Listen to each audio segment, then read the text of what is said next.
The interest in UFO phenomena has been part of human curiosity, perhaps for thousands of years now, but it was only when we started to take flight ourselves that we started to notice that these things had been here all along on Earth with us for as long as we have been conscious. According to modern history, a couple of French guys first put humankind in the skies with the invention of the hot air balloon in 1780. This was followed 120 years later when the Wright brothers made their first successful flight using a gas-powered engine. This literally changed the modern world forever, but these were ancient inventions that we have only rediscovered in modern times. What if we were to tell you that ancient people discovered how to build flying machines 15,000 years ago? Not just flying about the skies, but underwater and even in space. 15,000 years ago, India was known as the Rama Empire, and they excelled in every discipline from mathematical calculations to complicated science and even completely lost technology beyond our modern thinking. Today, a huge wealth of text and buildings still exist to back up their existence in India that testifies to the extremely advanced civilization that is said by these texts to go back over 36,000 years. This civilization was wiped out by the ancient cataclysm 12,000 years ago, but today, many secrets are being uncovered that we are told is nothing more than myth, but we think not. In 1923, blueprints were published using the Vedic text showing a flying machine called the Vimana from the Rama Empire 15,000 years ago and how it would fly. Pockets of evidence from around this time period suggesting that airships were designed and built in Europe as a direct result from this ancient information. Only now are we beginning to understand the ancient empire and their stunning achievements before the ancient cataclysm of 12,000 years ago, which ended their civilization. Let's look at the rise of technology in the years surrounding and leading up to the Second World War, and in particularly, let us look at Germany, the great war machine that seemingly knew things of higher purpose. But what went on in this socially corrupt society during this period in history has led to much speculation of all things that the human mind seeks the answers to. And yes, we are talking about ancient secrets mixed in with an alien presence. What was happening in Germany during this period was a collective effort to develop this technology, and indeed the sources of such advancements were not the typical acquirement of knowledge that you may expect. Austrian forest caretaker and naturalist Victor Schauberger had previously made what we would call quantum advancements in the understanding of machine technology and indeed anti-gravity material. Rudolf Hess ordered the detention of the great scientist, and he was forcefully put to work on the development of the machine we now call UFO or flying saucers. The discovery that Victor Schauberger made really should have been for the greater good of humanity, but instead these advancements have been secretly suppressed even to this day. What he discovered was something that is now known as vortex mechanics. He made these discoveries through the observation of water vortexes and became fascinated by the way water purified itself through the process of whirlpooling and streaming. He pioneered the vortex technology through these understandings. Consider the behavior of salmon going upstream against the natural force of the water. Schauberger determined this was possible through something he called implosion vortexes that was created by the way the water was spinning. He then developed turbines to replicate this momentum. He then encased this device in an egg-shaped enclosure and essentially created an anti-gravity engine that was powered by water. This later became known as the repulsing. Tried to generate the flying saucer from this technology.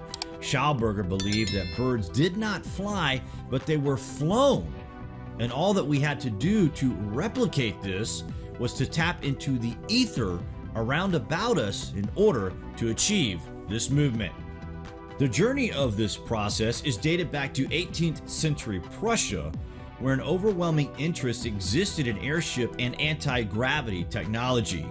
Could it really be that the development of these things was actually the dawn to the finding of ancient texts and blueprints?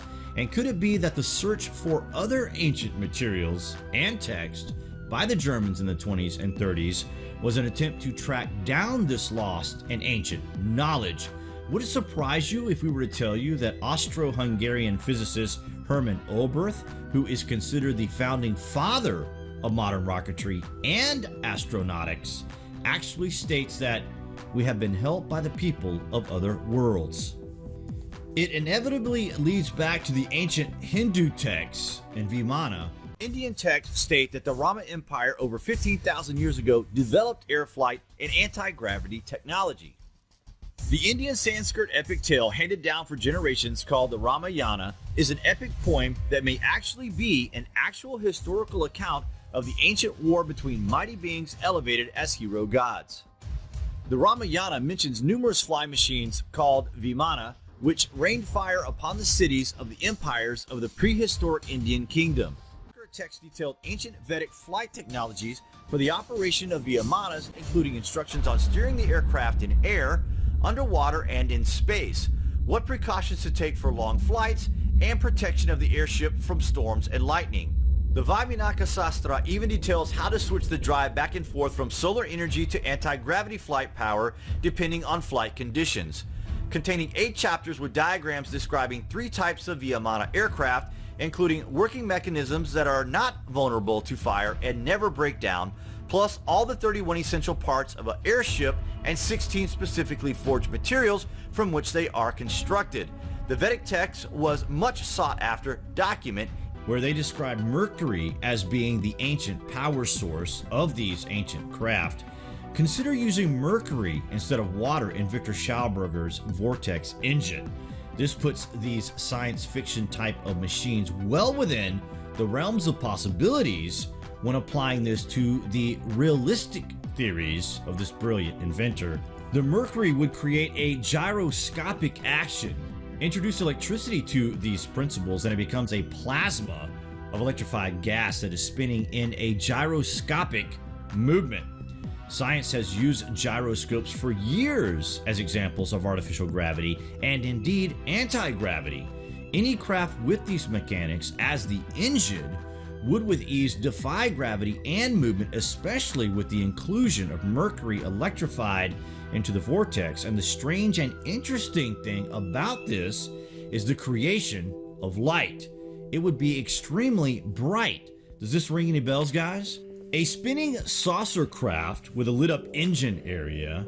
It's no coincidence that Germany tried to develop this type of craft. They were obsessed with the ancients and indeed finding ancient text and technology.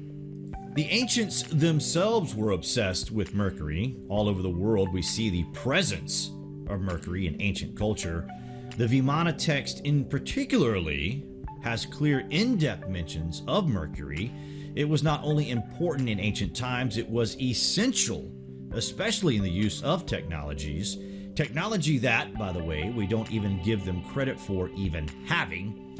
There is a mystery, and even the Greek god Mercury is the god of flight and communication, suggesting that even the ancient Greeks understood that Mercury, flight, and technology were very closely associated with each other. It's interesting to note that the technology developed through this Vortex engine and the electrification of Mercury within the gyroscopic action led to the creation of Die Glock, or the bell, which is considered by many to have been able to defy gravity and even intersect through space and time. UFO researchers and even rogue scientists propose that evidence exists that man had already developed anti-gravity technology, with some accounts of a battle on the moon between warring factions of 2 mighty ancient Earth empires. With the cataclysm sinking the Atlantis and wiping out the Rama Empire's major cities with atomic weapons, the world endured a few thousand years of post-apocalyptic Stone Age existence. We are slowly warming up to this idea as fact, and we may even one day uncover how to replicate this lost knowledge.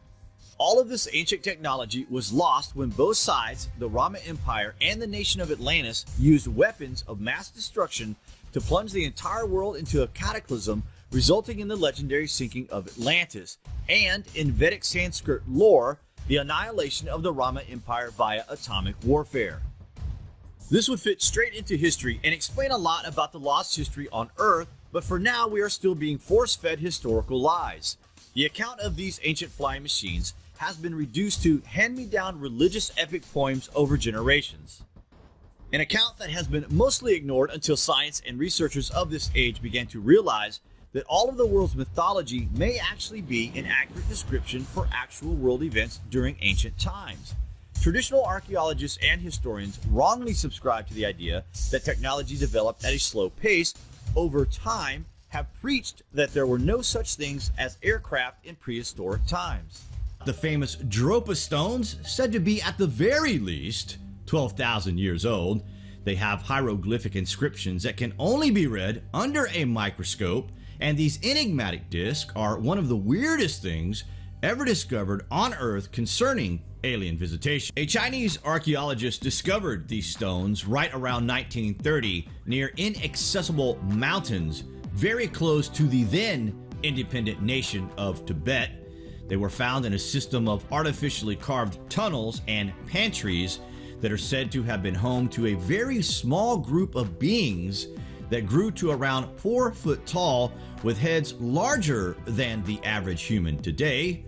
There was mass scattering of bones of these tiny beings that have been kept under lock and key by the Chinese since the Communist Revolution of 1949.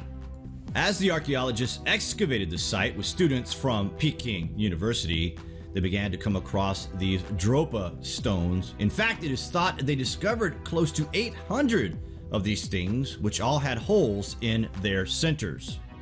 The walls of the cave system were adorned with carvings of the rising sun, the moon, stars, the earth, mountains, and dotted lines linking the earth with the sky, suggesting that this site is in fact a crash site of extraterrestrial beings who got stranded in this region in the very distant past, at least 12,000 years ago. Who were these mysterious beings? What were the enigmatic discs? And where did the star maps carved on the cave walls lead to? The discs were examined by Dr. Nu in Beijing around 1958, who concluded that each groove consisted of a set of tiny hieroglyphs of unknown origin. According to the doctor, one of the hieroglyphic lines read, "The Dropa came down from the clouds in their aircraft. Our men, women, and children hid in the cave 10 times before sunrise. When at last they understood the sign language of the Dropas, they realized that the newcomers had peaceful intentions." Another section reads regret of the inhabitants of the mountain because the aliens had crashed their ship and could not build another to return to their planet. They knew their existence was doomed, and therefore they wrote down their story for others to read. They wanted to tell us who they were and what brought them here. They left a message for future generations, but the alien artifacts they left behind were hidden from the public.